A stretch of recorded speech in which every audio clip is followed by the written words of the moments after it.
set that there. Good. Okay, this is Deborah. You know, I work here at the office with you guys.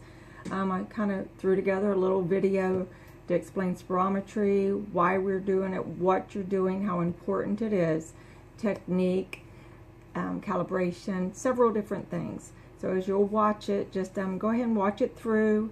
You'll have a couple of patient examples so that you'll actually see in real time what's going on, and you can kind of hear how I coach them through it. Don't get frustrated as you're doing the spirometries. Be kind. It's not a professional video. It's just something I kind of wanted to do to help you guys out, because I know I'm not always easily accessible when you're doing a spirometry. So watch them through. If you have any questions, let me know. If you have a patient and you want help, come always ask me, because I may be able to jump into the room and help. Good morning. Okay, I'm going to attempt to go over and explain some spirometry to you, kind of a crash course to give you an overview of what you're doing and why you're doing it, so that we can help you as our staff assist in getting accurate, valid spirometries for the doctors. So first off, when you come in first thing in the morning, as you open breathe, then you're going to go into calibrate, and you must enter the temp, barometric pressure, and humidity. After you calibrate at 3 liters at 5 various flow rates, then if it's successful, you're going to move on and do your patient study. You will enter, when you do a patient, demographics, their age, height, weight, sex, and the race that they most closely match. Then, of course, their name and all that other information. On the next screen, you'll enter the doctor's name that's ordering or reading it at our facility, and your name as the technician. After you do these things, explain it. That's the most important thing with your spirometry, is to give the patients an understanding of what they're going to do. So as you explain to the patient, tell them this is a very effort-dependent test, that they're going to be doing all of the work. Your job is to coach them and encourage them through it. So and what I do is, after I put everything in, while it's calibrating the predicted values, I will tell the patient, we're going to do a simple breathing test. I'm going to coach you through it. I need you to give a maximum effort. You're going to feel uncomfortable. You're going to feel like you want to stop after a couple of seconds, but please keep going. So I tell them the first part of the test is going to be, I'm going to have you breathe normally. Then I'm going to say, take a big, deep, deep, deep breath in, and you want you to keep breathing in to maximum inhalation, and you'll be able to see on the screen when there's no more airflow. They reach that point, you are going to yell blast all the way out and keep blowing, blowing, blowing, hard and fast. Keep coaching. Don't stop, because if you stop, they will stop. Keep blowing. They must blow out for a minimum of 6 seconds. Also 2 seconds of no airflow. At the end of that, you'll see a green warning on the thing, and you can watch the graph that will show no airflow also. You're going to have them take one last big, deep, deep breath all the way back into a maximum inspiration. So we need to do these. We need to get 3 that are within 5% of each other. Not just the numbers, but the graph. So you'll have numbers, you'll have the flow volume loop, and you'll have the volume time graph. All 3 of those have to be consistent. Again, the numbers have to be within 5% of each other, or 150 mLs. The graph should look like you almost trace them over. If after they've done 8 or so and you cannot get 3 consistent ones, with them giving a good maximum effort and you coaching, maybe they're coughing, maybe they really just have still air and squeezing, at about 10 seconds, go ahead and have the patient take that big, deep, deep breath in, and at the end you'll make a comment that you did not meet the end of test due to unable to continue blowing, and put 10 seconds. Or they're coughing. Important if they are coughing to make that note that they're coughing, because if they're not coughing, that sawtooth appearance may be an indicator of sleep apnea. We have to do these things because when that first blast out, and you have to startle them to get them to do it, if that is incomplete and it's not a maximum inhalation, then all the other measurements will be false. That means the FEV1 and the FVC ratio may appear falsely normal. If you blow, blow, blow, and they do not forcefully keep blowing out that air, then those air numbers will also be inaccurate.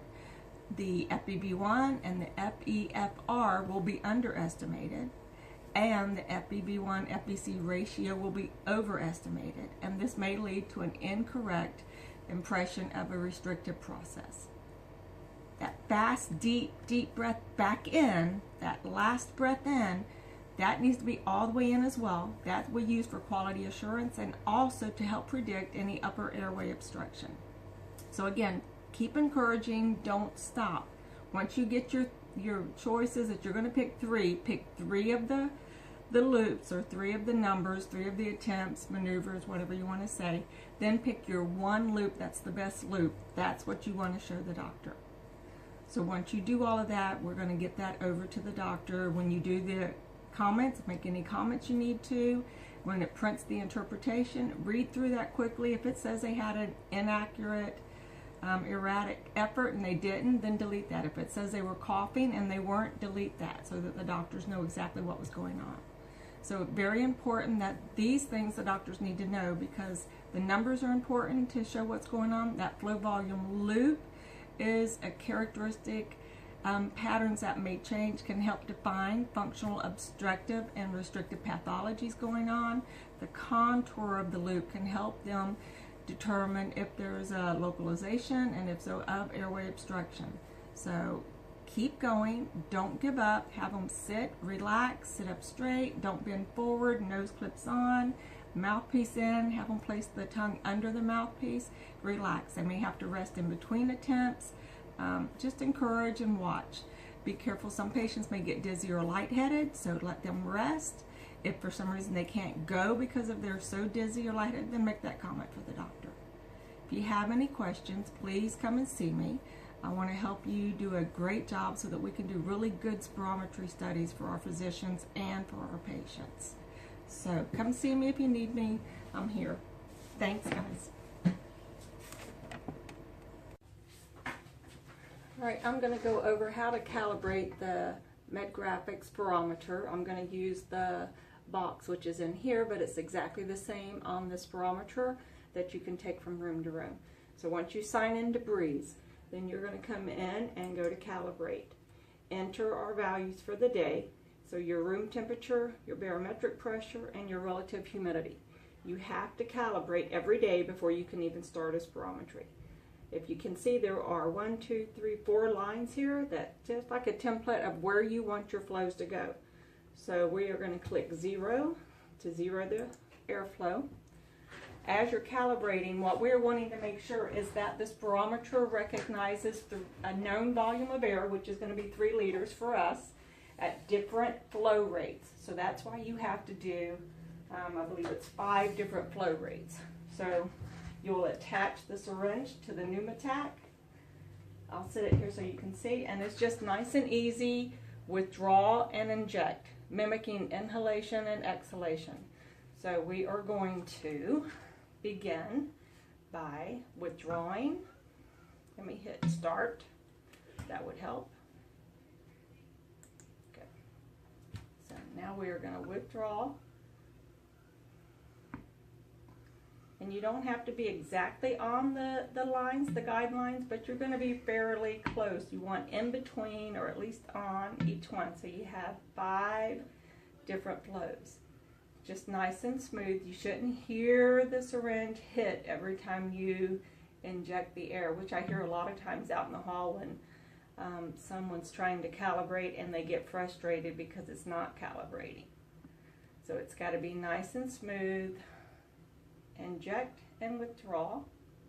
If it doesn't calibrate, what you'll do is just restart. So hit 0 and start. If you do it 1 or 2, possibly 3 times and it is still not calibrating, check the pneumatic, which is that little thing on the end, and I'll show you again to make sure there's no cracks or chips or anything like that in it. If there is, then you'll need to replace it and start over. Just hit 0 to redo. Don't hit reset. And like I said, once we have, and it says it's calibrated, and again, I didn't have to go exactly on the lines, but we want to be close, click OK. If for some reason it doesn't, disconnect the pneumatic from the umbilical and just look. Make sure that there's no cracks or chips or anything in it. If it doesn't calibrate and you don't see any cracks, go ahead and replace it and try again. Don't get frustrated. Just take your time. A nice, easy withdrawal and inject. That's how to calibrate it. If the barometric pressure, the temperature, the humidity, the room temp changes drastically throughout the day, you may have to recal. But just get in a habit of calibrating first thing in the morning so that when you're called upon to do a spirometry, you're not frustrated and stressed trying to hurry up and calibrate. All right, tell the patient, breathe nice and easy. You want them to sit up straight. You do not want them to look down. So they don't have to look up, but bend over, just nice and easy. Sit nice and straight, normal breathing. Good. Good. We're going to get several breaths now. Good. Deep breath. Blast hard. Blow. Blow it out. Blow, blow, blow, blow. Keep going. Keep going. Big breath in. Big, big, big. That's good. Normal breathing. Good.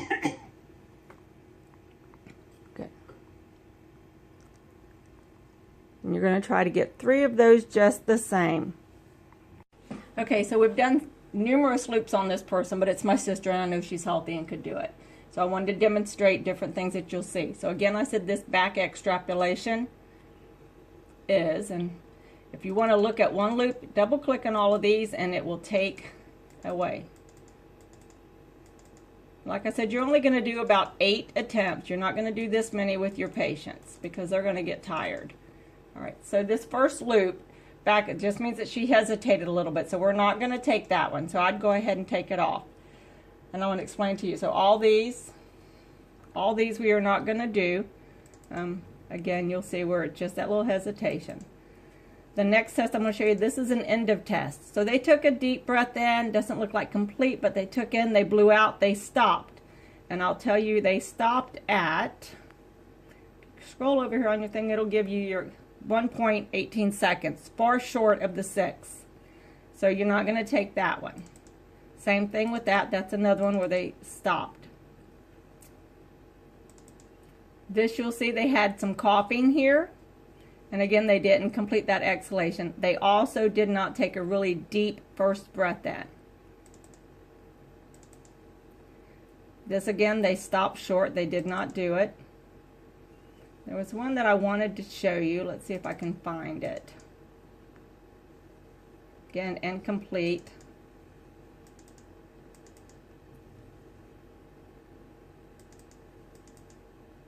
Incomplete.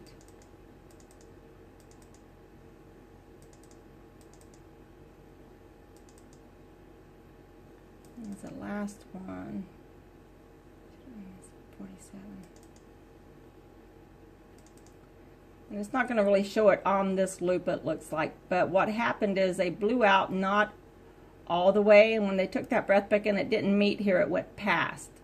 So you'll see that if it comes past this line, that means that it was an incomplete inhalation and exhalation. So you want to keep, I need to find a better one for you. Stop. We're going to redo that one. I need to see. All right, this is a spirometry. I'm going to show you in real time what it looks like as we do it. So normal breathing. You're going to get nice steady breathing. You're doing great. Good. Deep breath. Deeper, deeper, deeper. Blast hard. I want you to blow out. Keep blowing and blowing and blowing. Squeeze, squeeze, squeeze, squeeze, squeeze, squeeze. Big breath in. Deep, deep, deep. Normal breathing. Good. Now up here on the screen, when you see this little warning, back extrapolation or end of test. So back means there was a little bit of a hesitation, and you can see it right there on that screen where I told her to blow out. Let me see if I can point it out right here. That little hook. So just breathe normal. We're going to do it again. Normal breathing. Nice and easy. Normal breathing. Good. Good. Deep breath. Blast hard. Blow, blow, blow, blow, blow, blow, blow, blow, blow, blow, blow. Big breath in. Deeper, deeper, deeper, deeper. Normal breathing. Good. Normal breathing. Normal. Good. We're going to do just a couple more because we need to get 3 that are pretty consistent. Numbers and graphs. Normal breathing.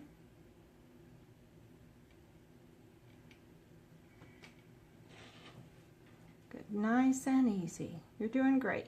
Good. Deep breath.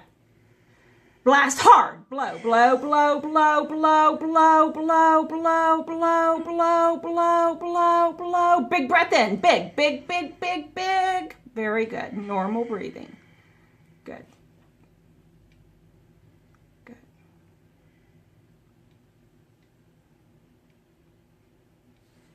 Very good. Nice and easy, normal. Good. You can take it out and swallow, catch your breath, and we're going to do it again. While she's resting, I'm going to show you. So on this loop here, where you see where it came back a little bit further, that means there was an incomplete exhalation to this point. So we're going to do it again, but it had a nice peak at the top, which is that blasting out. So we're going to do it again, but doing good. All right, go ahead and place it back in. Normal breathing. Normal. Good. Deep breath. Deeper, deeper. Blast hard. Blow, blow, blow, blow, blow, blow, blow, blow, blow, blow, blow. In. Big, big, big, big. Very good. Normal breathing. Very good. And relax. Very good. So we're going to go ahead and pick 3 of these loops. So we're going to overlay them so that we can see. So we know this black one doesn't match. All these that have warnings, we're going to go ahead and get rid of. So this leaves us with these. You can see they're pretty consistent. The one that does not match is this yellow one. So I'll go ahead and undo that. So as you see, these 3 are pretty consistent. If you look at the numbers, they're all pretty much within 5% of the ones we're going to keep. Our graphs are almost pretty much right on top. So these are good efforts. So I'm going to pick the best loop, which I think is going to be this pink one. And then we're going to move on. And that's that. Okay, so we've done numerous loops on this person, but it's my sister and I know she's healthy and could do it. So I wanted to demonstrate different things that you'll see. So again, I said this back extrapolation is, and if you want to look at one loop, double click on all of these and it will take away. Like I said, you're only going to do about 8 attempts. You're not going to do this many with your patients because they're going to get tired. All right, so this first loop back, it just means that she hesitated a little bit, so we're not going to take that one. So I'd go ahead and take it off. And I want to explain to you. So all these we are not going to do. Again, you'll see where it's just that little hesitation. The next test I'm going to show you, this is an end of test. So they took a deep breath in, doesn't look like complete, but they took in, they blew out, they stopped. And I'll tell you, they stopped at, scroll over here on your thing, it'll give you your 1.18 seconds, far short of the 6. So you're not going to take that one. Same thing with that, that's another one where they stopped. This you'll see they had some coughing here. And again, they didn't complete that exhalation. They also did not take a really deep first breath in. This again, they stopped short. They did not do it. There was one that I wanted to show you. Let's see if I can find it. Again, incomplete.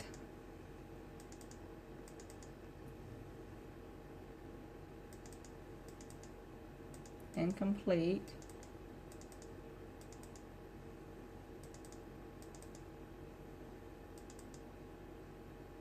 There's the last one.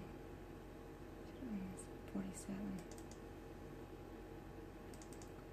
And it's not going to really show it on this loop, it looks like. But what happened is they blew out not all the way, and when they took that breath back in, it didn't meet here, it went past. So you'll see that if it comes past this line, that means that it was an incomplete inhalation and exhalation. So you want to keep, I need to find a better one for you. Stop. We're going to redo that one. I need to see.